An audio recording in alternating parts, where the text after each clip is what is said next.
অসমৰ প্ৰেজেন্ট সিচুৱেশ্যনটো দেখি বাহিৰৰ পৰা মানুহ আহি অসম পাইছেহি। হুছেইন মনছুৰী ছাৰ বাহিৰৰ পৰা আহি অসমত নিজে আহি হেল্প কৰিছে।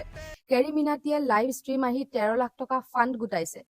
আৰিয়ান কেলভিনে ভিডিঅ' বনাই 19 লাখ টকা অসমৰ কাৰণে প্ৰভাইড কৰিছে, যাৰ ভিতৰত 2.5 লাখ তেওঁৰ নিজৰ।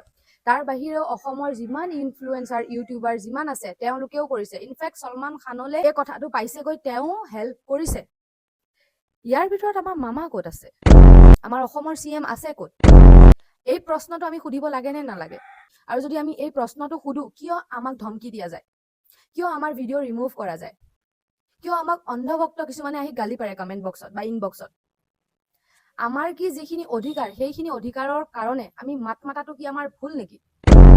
আমি কি বিচাৰো? চৰকাৰখন যিয়ে নহওক, বিজেপি কংগ্ৰেছ যি চৰকাৰে নহওক, সেইটো মেটাৰ নকৰে। সেই চৰকাৰখনৰ পৰা আমাৰ কি হেল্প হৈছে, সেই চৰকাৰখনে আমাৰ কাৰণে কি কৰিছে, সেইটো ইম্পৰ্টেণ্ট। অসমৰ CM কৰিছে কি? এই ফ্লাইটৰ ওপৰৰ পৰা ৰিলিফ দিছে, তলত পৰি পেলাই চব ফাটি ঠান হৈ গৈছে, বোকা লেটি পেটি হৈ গৈছে, মানুহে একো বস্তু ইউজ কৰিব পৰা নাই।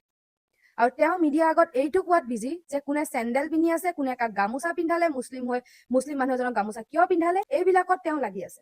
এইখিনি সময় কি এইবিলাক বাছ বিচাৰ কৰা সময় নেকি? এইখিনি সময়ত য'ত চবতকে প্ৰথম আপুনি পাবহি লাগিছিল, অসমৰ CMৰ কথা কৈ আছো, আপুনি পাবহি লাগিছিল অসমৰ মানুহখিনিৰ মাজত, আপুনি ক'ত আছে? এতিয়ালৈ আপুনি পোৱাহি কিয় নাই? শেষৰ সময়ত মামাই কি কৰিব? হোৱা শাকত তেল দিবলৈ আহিব।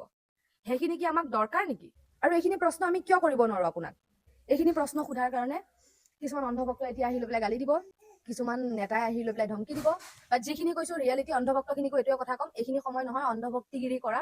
এইখিনি সময় চৰকাৰক প্ৰশ্ন কৰা যে আপুনি আছে ক'ত? কিয় পোৱাহি নাই বিপদৰ সময়ত আমাৰ ওচৰত? প্ৰশ্ন কৰক, তেতিয়াহে দেশখনৰ উন্নতি হ'ব।